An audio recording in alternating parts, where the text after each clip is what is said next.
दोस्तों, एक बार गौतम बुद्ध अपने भिक्षुओं के साथ एक वृक्ष के नीचे बैठ विश्राम कर रहे थे। उस वृक्ष की छाव में बुद्ध अपने भिक्षुओं की जिज्ञासा दूर कर रहे थे। बुद्ध के सभी भिक्षु एक एक करके उनसे प्रश्न पूछ रहे थे और गौतम बुद्ध उनके प्रश्नों के उत्तर दे रहे थे। बुद्ध के उन भिक्षुओं में कुछ भिक्षु ऐसे भी थे जो कुछ समय पहले ही संघ से जुड़े हुए थे, जिसके कारण अभी उनके भीतर वह समझ पैदा नहीं हुई थी जो गौतम बुद्ध के प्रवचनों को समझ सकें। गर्मियों का समय था, सूरज अपने चरम पर था और चारों तरफ धूप ही धूप थी। लेकिन उस वृक्ष के कारण बुद्ध और उनके सभी भिक्षु आराम से छाव में बैठे हुए थे। इतने में ही गौतम बुद्ध के एक भिक्षु की नजर एक बूढ़े व्यक्ति पर पड़ती है जो उस वृक्ष के पास से ही गुजर रहा था।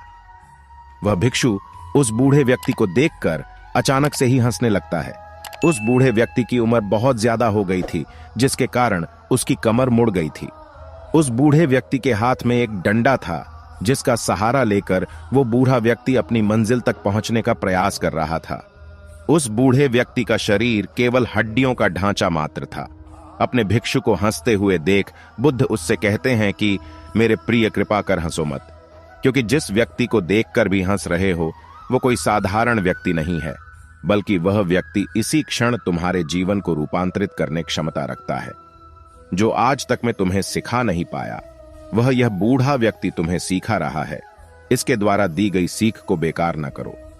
बुद्ध की ये बात सुनकर वह भिक्षु बुद्ध से कहता है कि मुझे क्षमा करे बुद्ध, पर मुझे ये समझ नहीं आ रहा है कि जो एक बूढ़ा व्यक्ति जो खुद अपने शरीर और अपनी बीमारियों से लाचार है, वो मुझे क्या सिखा सकता है। फिर बुद्ध उस भिक्षु से कहते हैं कि ये बूढ़ा व्यक्ति तुम्हें तुम्हारा भविष्य दिखा रहा है। जिस बुढ़ापे को और लाचारी को देखकर तुम अभी हंस रहे हो, वो बुढ़ापा और लाचारी तुम्हारे जीवन में भी आने वाली है। वह बूढ़ा व्यक्ति तुमसे कह रहा है कि अभी समय है, इस स्वस्थ शरीर का अच्छे कर्म करने के लिए उपयोग करो। अगर तुम्हारा ये स्वस्थ शरीर तुम्हारे हाथ से निकल गया तो फिर से वापस नहीं आएगा, और अभी तुम्हारा ये शरीर सही से काम कर रहा है, जैसे कि तुम्हारे हाथ, पैर, आंख, कान और ये सभी चीजें सही से काम कर रही है। क्या यह छोटी बात है?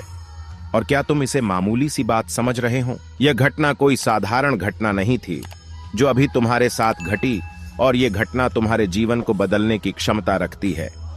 ठीक इसी तरह की घटना ने मेरा जीवन बदला था, और इस तरह की घटना के कारण ही मैं आज बुद्ध हूं। फिर वह भिक्षु बुद्ध से कहता है कि क्षमा करें बुद्ध, परंतु मेरे मन में यह विचार ही नहीं आया कि मैं उस बूढ़े व्यक्ति से कुछ सीख सकता हूं। उसे देखकर केवल मुझे हंसी आ गई। ऐसा इसलिए हुआ क्योंकि तुम्हें अपने भीतर कहीं ना कहीं लगता है जिस स्थिति में आज वो बूढ़ा व्यक्ति है, उस स्थिति में तुम कभी नहीं आओगे जिस बुढ़ापे का और लाचारी का सामना आज वो बुढ़ा व्यक्ति कर रहा है। तुम्हें लगता है कि उसका सामना तुम कभी नहीं करोगे, इसीलिए तुम उस बूढ़े व्यक्ति को देखकर हंस पाए। तुमने सच्चाई को नजरअंदाज कर दिया।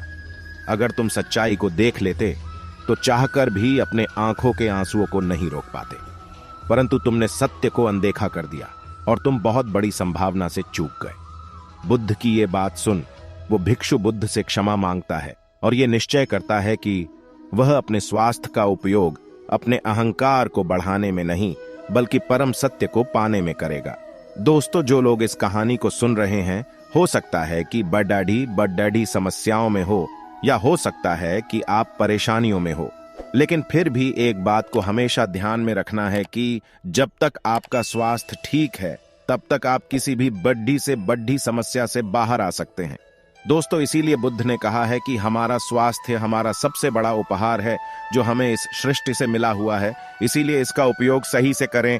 ऐसी और बुद्धिस्ट कहानियां सुनने के लिए सब्सक्राइब करें। नमो बुद्धाय।